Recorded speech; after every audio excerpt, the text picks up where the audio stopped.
Hey, Mike here. I'm out at a property showing today and wanted to talk about different ways to add value to a property. So, this property in particular was originally listed last year, and believe it or not, it didn't sell. So, they did a few things, updated it, and now are relisting it, and there's got a lot of demand.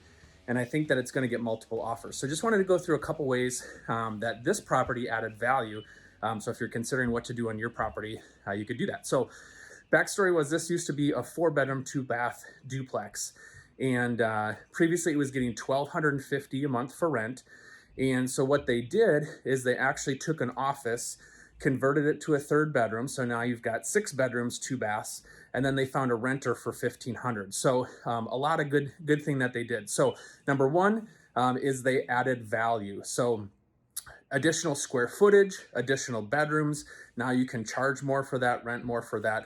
So they added value by adding square footage and adding bedrooms. Number two is they placed a tenant with market rates. So everybody, when they look at a new property, they want to know what are the rents, what are the leases, because the leases stay with the property. So going from $1,250 on a month per month on a lease to $1,500 per month on a lease adds a lot more value. So folks like to use the 1% rule sometimes for pricing property. So when you're getting $500 more per month now in rent, add times 100, which gets you with your 1% rule, that adds about $50,000 in value to the property. So that's a lot. So placing tenants at market rent is number two. Number three is they did updates. So, and here you can kind of see behind me, they repainted, and then they also added some vinyl plank flooring. They updated the kitchen and the bath, which is where a lot of the money makers are. People really want a nice kitchen and bathroom in the home. So they made good updates and were very strategic in how they did that. So the place looks really nice. And then finally, number four way to add value to the property is to market it well. So tell the story well.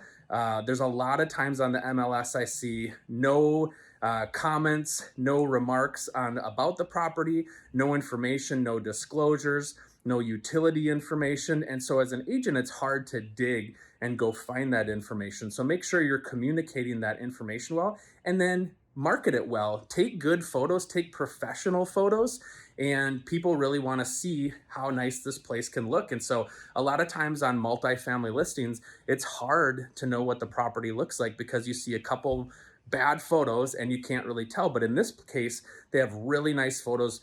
The point of the photos is to try to draw people in to come want to see the property. And so that's what they did here. So a tale of two stories. Last year, this property was on the market for 60 days and didn't sell. And today, I would expect now a few months later, it's probably going to sell in multiple offers in the first weekend. So they were really smart in how they did it, and they followed those 4 ways to add value to the property and are going to get a good offer. So there you go.